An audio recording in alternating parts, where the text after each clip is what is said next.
येथील शासकीय निवासी शाळा येथील विद्यार्थ्यांना अन्नातून विषबाधा झाल्याचं सांगण्यात येते। यामध्ये विद्यार्थ्यांना विटा येथील ग्रामीण रुग्णालय विटा येथे उपचारासाठी हलवण्यात आले।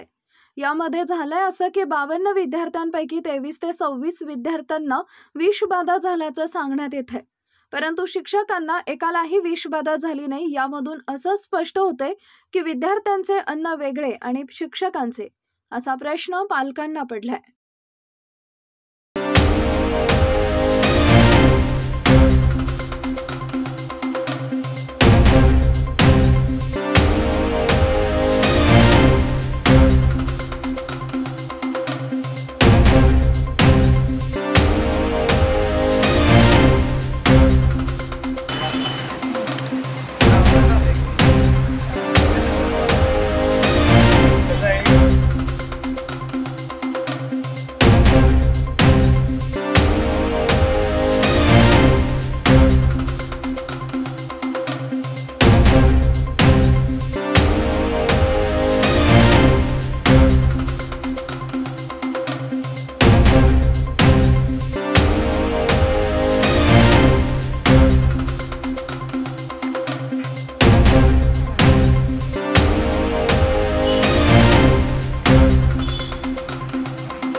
मटण खाल्लेलं आणि दूध कलिंगड, मटण दूध कलिंगड खाल्ल्यामुळे खूप पाऊस झाला का? काय होतं उलट्या वगैरे?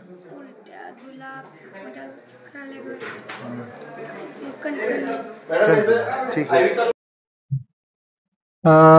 सकाळी 11च्या दरम्यान आपल्याकडं शासकीय निवासी शाळा विटा आहे तिथल्या हॉस्टेलमध्ये सुरुवातीला 6-7 मुलं आणली गेली होती की पोट दुखते आणि पोट बिघडलंय म्हणून। त्यानंतर आपण त्यांना ट्रीटमेंट देत होतो, तोपर्यंत त्याच शाळेतली आपल्याकडं एक 15-16 मुलं एक्स्ट्रा आणली गेली। मग आम्हाला जरा शंका आली की एकदम एकाच शाळेतली एकाच ठिकाणची जर जास्त मुलं असेल तर काहीतरी प्रॉब्लेम असू शकतो, म्हणून आपण सगळ्यांना ऍडमिट करून घेतलं। त्यानंतर हा आकडा वाढत वाढत आता 23 मुलांवर गेलेला आहे। तर आपल्याकडे 23 मुलं ऍडमिट आहेत आणि आम्हाला ही फूड पॉइझनिंगची शंका वाटते, कारण काल त्यांच्या खाण्यात नॉनव्हेज आलं होतं।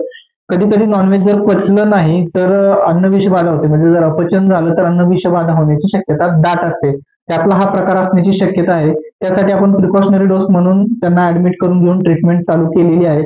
आपल्यातल्या बालरोग तज्ञांनी येऊन, डॉक्टर ताराळीकर म्हणून आहेत बालरोग तज्ञ, त्यांनी येऊन सगळ्या मुलांना बघितल्यात।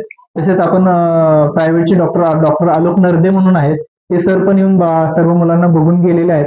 ट्रीटमेंट सगळ्यांना चालू केलेली आहे। त्यातली 2-3 मुलं जास्त डिहायड्रेट होती, त्यांच्यावर आपण विशेष लक्ष देऊन ठेवलेलं आहे। आपल्या PSC तालुका वैद्यकीय अधिकारी तसेच आपले सिव्हिल सर्जन या साहेबांनी आपल्याला सर्व सपोर्ट दिलेला आहे। आपण 3-4 अँब्युलन्स स्टँड बाय ठेवलेल्या आहेत। समजा यातल्या मुलांना काही त्रास वाटला तर आपण त्यांना सिव्हिलला पाठवून द्यायची सोय करणार आहोत। सगळ्यांना ट्रीटमेंट चालू आहे। तसेच ज्या शाळेत हा प्रकार घडला तिथं पण आपण डॉक्टर आणि अँब्युलन्स पाठवून दिलेले आहेत। तिथल्या मुलांचे चेकअप सर्वांचे करायला सांगितलेले आहेत। समजा त्यातूनही काही मुलांना वाढतंय किंवा त्रास होतोय असं वाटलं तर आपण तिथून इकडे घेऊन येणार आहोत। आता जी मुलं ऍडमिट केलेली आहेत त्यांना आपण 24 तास अंडर ऑब्झर्वेशन ठेवणार आहोत। जर 24 तासानंतर त्यांची सगळे लक्षणं कमी आले तर आपण त्यांना घरी सोडून देणार आहोत, नसेल तर त्यांची पुढची ट्रीटमेंट आपण कंटिन्यू करत आहोत। डॉक्टर, दुसरा असा प्रश्न आहे, जे अन्न बनवतात अन्नाची तपासणी वगैरे केली? हो, आपण त्या फूड आणि ड्रग जे आहे डिपार्टमेंट त्यांनाही आपण कळवलेलं आहे की त्या अन्नाची तपासणी होऊन मिळावी।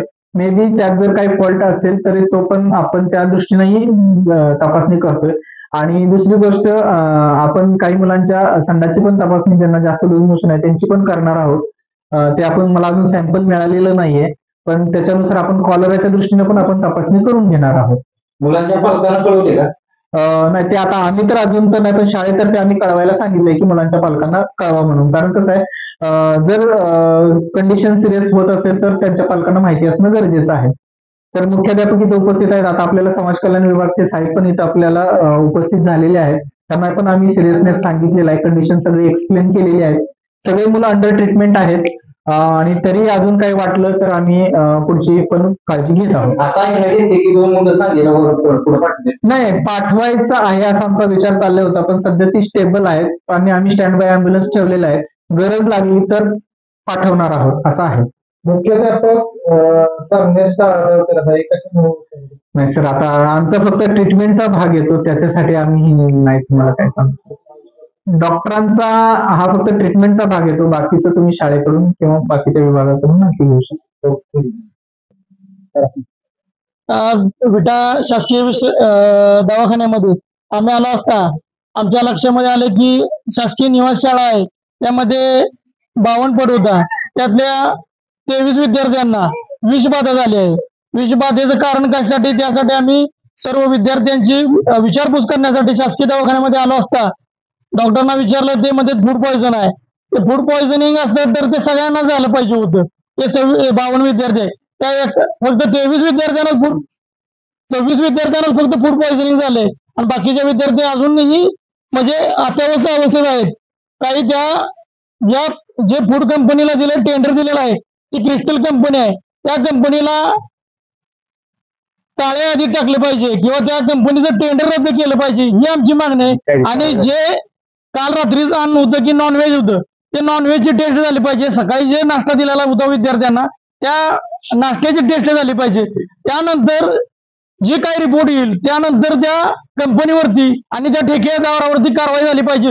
तोपर्यंत आम्ही गप बसणार नाही, कारण येणाऱ्या काळामध्ये असा हा हलगर्जीपणा करून जे विद्यार्थी येणारी भविष्याची पिढी आहे त्याच्यावरती जर असा कुपोषितपणा जर होत असेल, हलगर्जीपणा होत असेल, तर आम्ही त्या मुख्याध्यापकांना विचारलं तो ठेकेदार कोण आहे. मुख्याध्यापक पण ते सांगण्यात टाळाटाळ करत आहे. आम्ही काय सांगतोय, हलगर्जीपणा करू नका. जे विद्यार्थी आहेत, विद्यार्थी ते शिकत असतात. जे सर्वसामान्य कुटुंबातले ते विद्यार्थी आहेत, ते कुठल्या अदानी अंबानी किंवा मोठ्या घरातले ते विद्यार्थी नाहीत. त्यांच्या आरोग्याची काळजी घेणं ही प्रशासनाची जबाबदारी आहे. म्हणून आम्ही फक्त आता प्राथमिक स्वरूपात आम्ही सर्व टीम आलो, आम्ही टीमनं चौकशी केली. डॉक्टर म्हणले फूड पॉयझनिंगला आम्ही सांगितलंय, तो रिपोर्ट घ्यायला. आता ती टेस्ट रिपोर्ट काय येईल त्याच्यानंतर आम्ही त्या कंपनीवरती कारवाई करा अशी मागणी करणार आहे. एवढंच बोलतो आणि थांबतो.